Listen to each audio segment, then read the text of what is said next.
Ayun, okay, KGX, kumusta kayong lahat? At ito, sa harapan natin, 25 pesos, no? Bumaba ng 23 pesos ang RON token, no? From 28 to 25 pesos. So, noong nakaraan, 11 pesos yan, di ba? Yung natatandaan ninyo, lahat ng mga KGX natin dyan, sabi natin, is good to buy ang 11 pesos ng RON token before, and then lumipad ng 65 pesos, di ba? Kaya lang ngayon, 65 down to 25. So, ang laki ng binagsak, di ba?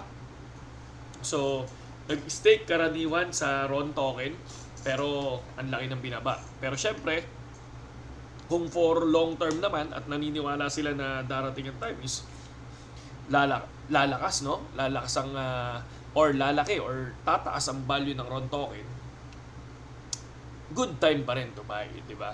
Tulad ko, no? Syempre, meron tayong mga RON token, di ba?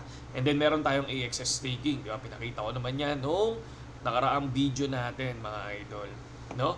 And then syempre, habang may good news, lagi nyo tatandaan, kabaliktaran yung nangyayari sa token, no? Sa pag may good news, bumabagsak yung value.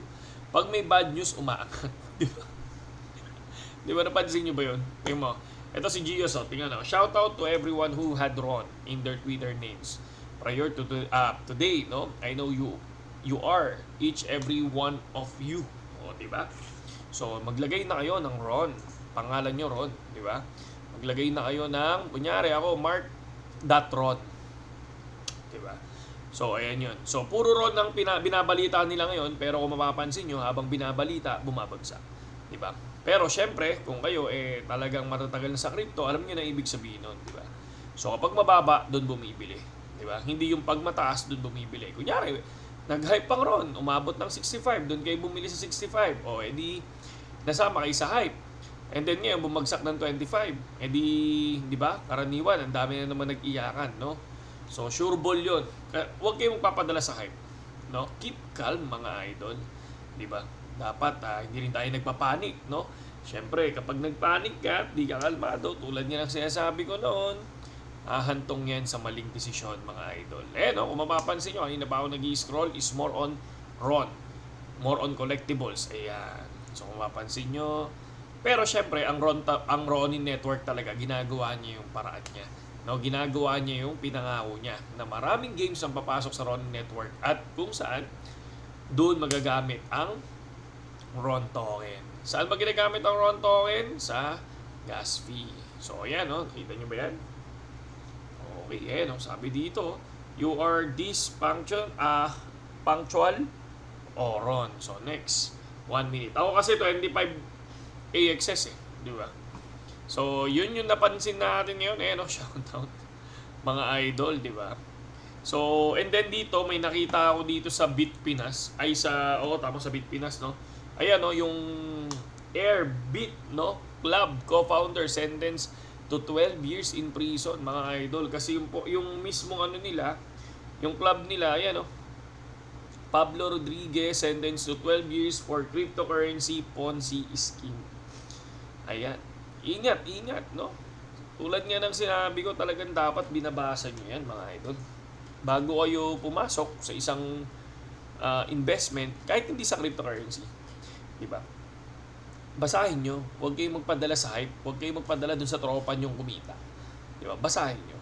Diba? Katulad na karaan, yung Dairy Farmer of America, diba? So, scam yun, diba? Scam na scam.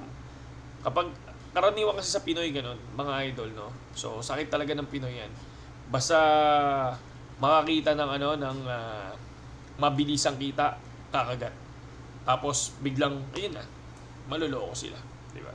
So, yun. Ako, ang ginagawa ko lang talaga, nag-iipon ako ng token, RON, XRP, AXS. So, ilan lang AXS natin? 25 plus bumili ako ng 1540. Dogecoin. So, yun lang naman yung mga hinahawakan ko pa ngayon. Di ba? And then ito, so may $4 tayo, pero tingnan nyo. Kaka-withdraw lang natin kahapon. 200 XRP. Kita nyo? Ayan, no? So, ganoon lang ginagawa ko. Copy trading lang, mga idol, no? Copy trading lang sa BingX at naghihintay ako ng ayan, trial fund. No? Gawin nyo lang yung task dito sa BingX, mga idol, no? Magkaka-trial fund kayo. So, ayaw nyo bang mag-trade ng libre? Di ba? Subukan nyo, no? Gamitin nyo yung link natin dyan sa description, tapos pasok kayo, tapos ayun, subukan nyo gawin yung mga task para magka-trial fund. And then, ayan. So, kita nyo naman, no? Laki niya, no? 636, tsaka 201. O, di ba? Dito din, sa BitGet, kung mapapansin nyo, ayan. Meron tayong 16 USDT na papasok, no?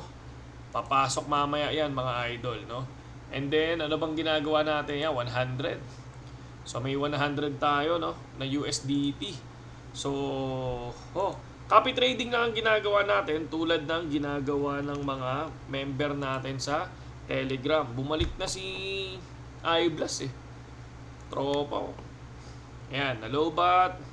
Ba, nagtuturo din sila ng nagtuturo sila ngayon. Ayan, katulad nito, si Crypto Cipher. So, profit siya ng 44 USDT. Si paring iBlast, di ko pa nakikita kung profit. So, check natin.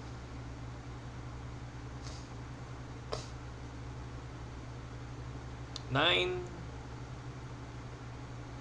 29, 35, 93, oh. Taas, oh. 50, si Ron B. 14, yan si iBlast, naka 14 USD plus 14%. Okay, kahit pa paano, profit naman ang mga tropa natin dito, no? So, yun lang, mga idol, no? So, sa mga gustong pumasok sa BitGet, mag-copy trade, at katulad nila na kumikita, pero sabi ko nga sa inyo, walang 100%. Hindi yan 100%, mga idol. Hindi 100%. Kasi, dapat alam nyo rin kung kailan kayo lalabas. Katulad nito, no? Mamayang mga 12:30, magpapasok ako sa future. Subukan ko ulit mag-copy trade. Pag 150 na yan, mag-withdraw na tayo ulit, mga idol. XRP lang. Ito lang wini-withdraw natin, XRP. Ayan. Pansin nyo? Yan. Okay? No, yun lang sa ngayon, KGX. Magandang gabi sa inyo. Trade responsibly. Ingat lang sa mga scam. Ingat lang sa mga Ponzi scheme. Ingat lang doon sa mga nagsasabing kikita kayo ng mabilisan. Ingat lang doon sa mga too good to be true. No? Ingat lang. Ingat, no? Salud.